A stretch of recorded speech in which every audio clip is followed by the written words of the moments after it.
Today, this is Blur. Man, oh man, I've been playing this game over on other channels. That's right, I post on other channels. And I really wanted to jump in and do a deep dive and talk a little bit about as to why this game no longer exists. Because it's bloody fantastic. That's all the gates. Let's go. Focus. Move on. I missed all the shots. Let's go. Put it. Oh, I'm so good at this game. Rapid fire. So this is just the destruction mode. This is a mode dedicated to taking out these fools. There are race modes. There's non-weapon modes. I've done a little bit of a dive into informations as to why we didn't get a Blur 2. Some of you may already know there is actually footage of Blur 2 out there. And here we are. This was meant to be Blur 2. Blur 2 was supposed to exist. Activision killed it mid-project. Now, I had a dig, and I'm going to tell you a little bit of information about the sales of this game. Ultimately, that's what it's about, right? It's always about money. We constantly see our favorite game studios just put in the bin, destroyed, burned, got rid of, and it's so frustrating as a racing gamer to see when you love these games so much. This was one of the most creative franchises ever, and it looked like they were taking it to another level with this. Well, to give you an idea, when Blur launched and the other two games in the same year that they bloody released, that's right, Activision was already pushing these guys as soon as they had acquired them. 31,000 copies in the first week that it launched in the US. That is horrible. Only 31,000 copies sold week one in the US. That is one of the worst things I have ever heard. Oh my God. That is horrible to see, horrible to hear, horrible to even think about, because this is one of the most creative franchises that could have ever existed. If this still existed today, oh my, I would still be playing it. But here's the problem that I do want to mention. Activision is kind of known for milking the living hell out of franchises. And of course, Blur 2 was already in development, as we can see here. But if it did sell well, we would just forever get a loop of Blur games. And not much creativity. We'd be on Blur like 50 by now. How about you? I only want Blur 2. I didn't want Blur 73. Something I want to point out is, doesn't this scarily look like Driveclub? It's a very odd thing to think about, but it wouldn't surprise me because the studio was actually based in Liverpool. And if you know, the studio that works on Driveclub, yeah, close to Liverpool too. I think it's Runcorn or something. Like, look, what is going on? This is Driveclub.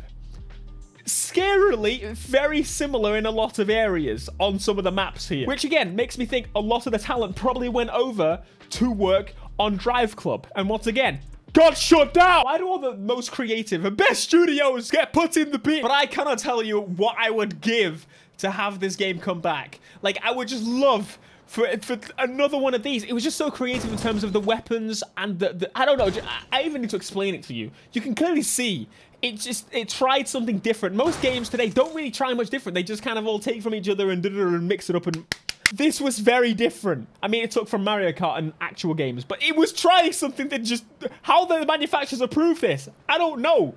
And that's the thing. When it comes to sales of racing games, it's even harder considering the fact that, yes, games are expensive as they are, but when you have to license cars to the game, it's not good. There's different agreements like percentage of sales and percentage of profits, and just give us a big slap of 50 grand.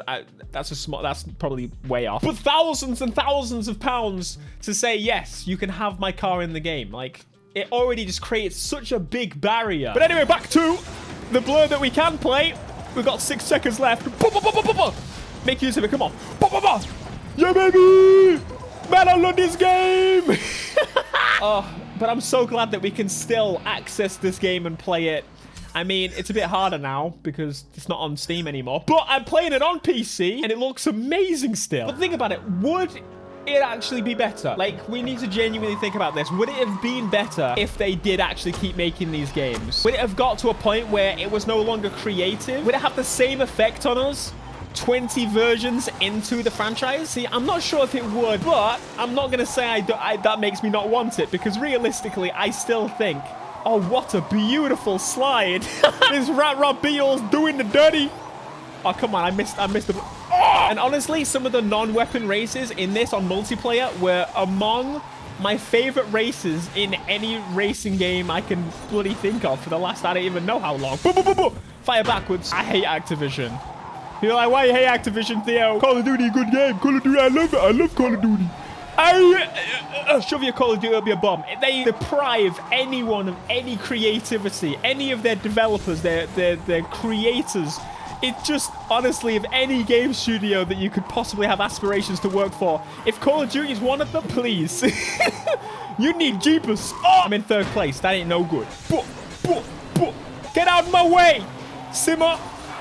You stupid. Was that the finish? I literally just messed that up. That's the whole time Charlie Bob there. Final lap. Oh, I love that I can keep coming back to this game, though. Just shows me better time. Like, there used to be so much more creativity.